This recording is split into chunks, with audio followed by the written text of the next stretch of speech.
శ్రీవారిని 15 రోజుల్లో రికార్డు స్థాయిలో భక్తులు దర్శించుకున్నారు. వేసవి సెలవులు ముగిసినప్పటికీ భక్తులు పెద్ద సంఖ్యలో దర్శనానికి వస్తున్నారు. భక్తులకు తగ్గట్లు ఏర్పాట్లు చేస్తున్నామన్నారు అడిషనల్ ఈవో వెంకయ్య చౌదరి.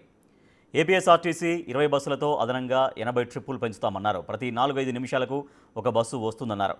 మరిన్ని వివరాలను మా ప్రతినిధి దామోదర్ అందిస్తారు. తిరుమలకు వచ్చే భక్తుడు ఎలాంటి ఇబ్బందులు ఎదుర్కోకూడదని టీటీడీ నిర్ణయించుకుంది. ఇందులో భాగంగా ఏదైతే ఇటు తిరుమలకు వచ్చిన భక్తులు ఆర్టీసీ బస్టాండ్లో దిగిన తర్వాత వారిని ఇటు ట్యాక్సీ వాళ్ళలో దోపిడీ చేస్తున్నారనే ఒక పెద్ద ఎత్తున విమర్శలు రావడంతో వీటికి చెక్ పెడుతూ టీటీడీ ఏదైతే తిరుమలకు వచ్చే ప్రతి బస్సు ప్రయాణికుడు ఎక్కడ దిగాలనుకుంటే భక్తుడు ఎక్కడ దిగాలనుకుంటే అక్కడ దిగే విధంగా 20 బస్సులను కేటాయింపజేశారు.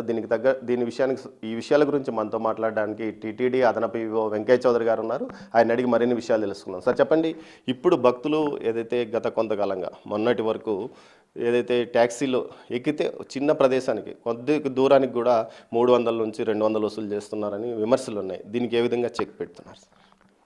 ఓం నమో వెంకటేశాయ. సో మనకి తిరుమలలో మీ అందరికీ తెలుసు పబ్లిక్ ట్రాన్స్పోర్ట్ సిస్టమ్ అంతా కూడా ఫ్రీగా ఉంటుందని. దాదాపు టీటీడీ మనకి 12 బస్సులు ఉంటాయి. ఈ 12 బస్సులను కూడా నిరంతరము అన్ని రూట్స్లో కూడా తిరుగుతూ ఉంటాయి. దాదాపు 300 ట్రిప్పులు వేస్తూ ఉంటాయి ఈ 12 బస్సెస్ కూడా. దానికి తోడు ఇప్పుడు ఏపీఎస్ఆర్టీసీ వాళ్ళు ఇంకొక 20 బస్సులు వాళ్ళు కూడా తిరుమల తిరుపతికి వచ్చే బస్సులు ఇంటర్నల్లో కూడా తిప్పుకొని మళ్ళీ తిరుపతికి వెళ్ళాలి అని చెప్పి వాళ్ళు కూడా టీటీడీ ప్రపోజల్ని యాక్సెప్ట్ చేయడం జరిగింది. దానివల్ల అడిషనల్గా మనకి ఇంకొక 80 ట్రిప్పులు ఇంటర్నల్గా పెరుగుతాయి. సో దాదాపు 380 ట్రిప్పులు మనకి పెరిగితే దాదాపు ఇప్పుడు దాకా 8 మినిట్స్గా ఉండే వెయిటింగ్ టైం ఒక స్టాప్లో నిలబడితే 8 మినిట్స్కి ఒక బస్సు వస్తూ ఉంటుంది. దాన్ని ఇప్పుడు దాదాపు మనం ఇప్పుడు నిన్న క్యాలిక్యులేట్ చేస్తే మనం 4 to 5 మినిట్స్లో మనకు ఒక బస్సు వస్తుంది. దాన్ని మనం మరింతగా ముందుకెళ్ళి డిస్ప్లే అంటే మనం ఎన్ని నిమిషాలకి ఏ బస్సు వస్తుందని కూడా మనం త్వరలో డిస్ప్లే చేయబోతున్నాం. దానివల్ల ఏంటంటే ఎవరు కూడా ఎగ్జాక్ట్ క్లారిటీ ఉంటుంది. ఏ టయానికి ఇక్కడ బస్సు వస్తుంది, ఆ బస్సు ఏ రూట్లో వెళ్తుంది, ఎక్కడికి వెళ్తుందని కూడా వాళ్ళ క్లారిటీ ఉంటుంది. దానివల్ల పబ్లిక్ ట్రాన్స్పోర్ట్ సిస్టమ్ ఇంప్రూవ్ కావటం వల్ల అనేక బహుముఖ ప్రయోజనాలు ఉంటాయి. ఒకవైపు మనకి అదే మీరు అన్నట్టు ఇందాక చాలా ఎక్స్ప్లాయిటేషన్ ఉంటుంది ప్రైవేట్ ట్రాన్స్పోర్ట్ సిస్టమ్ వల్ల, దానివల్ల తగ్గుద్ది. అదేవిధంగా వాళ్ళు ఎక్కడ ఎక్కినా ఎక్కడ దిగొచ్చు ఇంటర్నల్గా.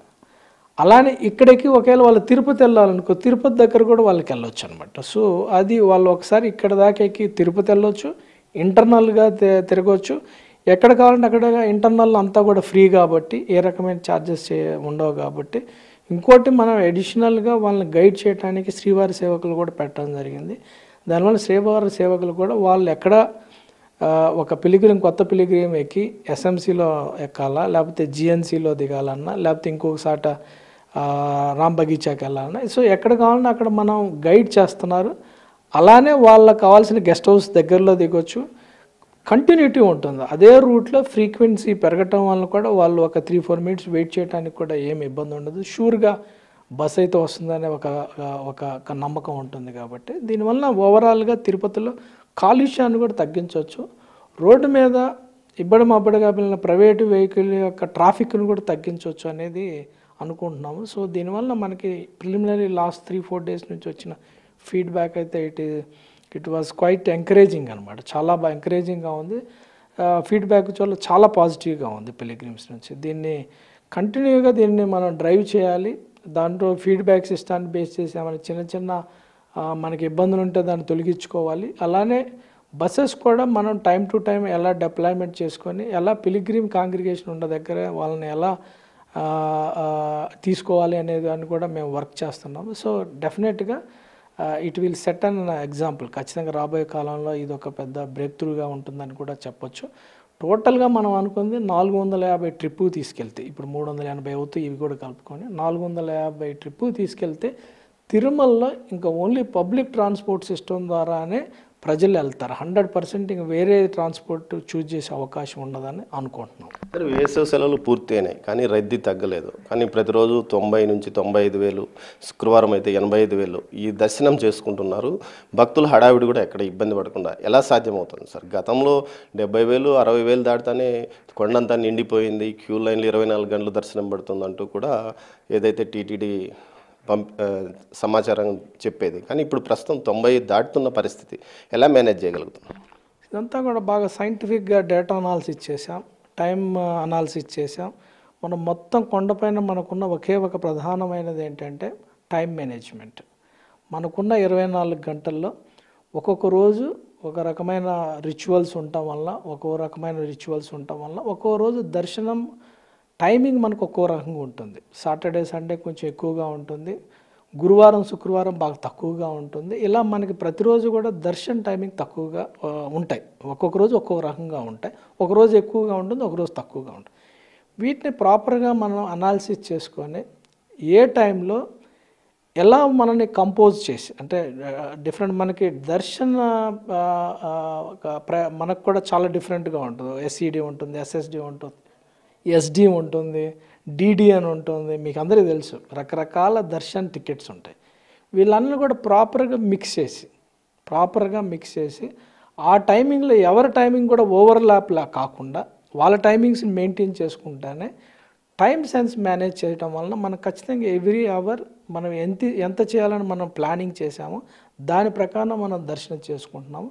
దీనివల్ల ఏంటంటే మన క్యూ మేనేజ్మెంట్ అనేది బాగా ఎఫెక్టివ్గా పనిచేస్తుంది. క్యూ మేనేజ్మెంట్లో ఎక్కడా కూడా కొన్నిసార్లు గ్యాప్ ఉంటుంది, కొంచెం ఓవర్ క్రౌడ్ అవుతుంది, ఒక్కోసారి ఒక్కొక్క రకంగా ఉంటుంది క్రౌడ్ వెయిట్ చేసేటప్పుడు. సో వాళ్ళందరినీ కూడా మనం ప్రాపర్గా ఏ క్యూ లైన్లో ఎంతమంది ఉంటారు అందుకే 80%, 70% తీసుకున్నాం. ఓవర్ క్రౌడ్ అయ్యి ఒక్కోసారి ఇబ్బందులు వస్తాయి, ఒక్కోసారి అసలుకి క్రౌడ్ లేకుండా గ్యాప్స్ వస్తూ ఉంటాయి.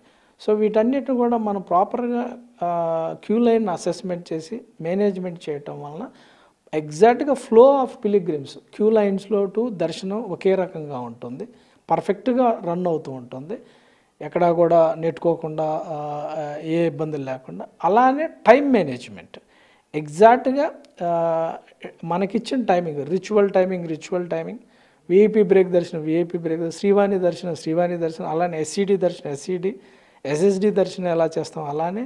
సో అలానే టైం సేవ్ చేసుకుంటా అది దర్శనం అంటే ఫ్రీ దర్శనంకి వచ్చే వాళ్ళకి ఎక్కువ టైం అలాట్ చేసాం. టైం మేనేజ్మెంట్ చేయటం వలన నియర్లీ 1.5 hour అడిషనల్ టైం మనం సేవ్ చేసాం. దానివల్ల కూడా మనకి ఫ్రీ దర్శనం వాళ్ళకి వెయిట్ చేసే పిలిగ్రిమ్స్కి పర్ఫెక్ట్గా మనం టైం అలాట్ చేయటం వలన ఒక్కొక్క రోజు మనం వీక్ డేస్లో కూడా మనం 85 days చేస్తున్నాం, వీకెండ్స్లో దాదాపు 90,000 మందికి కూడా చేస్తున్నాం. ఇది ఖచ్చితంగా పెద్ద బ్రేక్ త్రూ టెంపుల్ అడ్మినిస్ట్రేషన్లోనే. ఇదంతా కూడా ఒక టీమ్గా ఉండే అన్ని విభాగాలు కూడా టెంపుల్లో ఉండే temple administration supporting role play చేసే విజిలెన్స్ వింగ్ కానీ, అన్నదానం కానీ, మిగతా విభాగాలన్నీ కూడా కోఆర్డినేషన్ చేసి ఎప్పటికప్పుడే వాళ్ళు సెట్లో మాట్లాడుకుంటూ పర్ఫెక్ట్గా రిలీజ్ చేసేటప్పుడు కానీ, దర్శనం చేపించేటప్పుడు కానీ, టైం క్యాలిక్యులేషన్ కానీ టెంపుల్లో ఉండే వాళ్ళందరూ కూడా కలిసి పని చేయటం వల్ల ఇది సాధించారని చెప్పొచ్చు. ఇదంతా కూడా సమిష్టి కృషి, ఒక టీం వర్క్ వాళ్ళు చేయటం వల్ల విజయం సాధించాం. Thank you sir.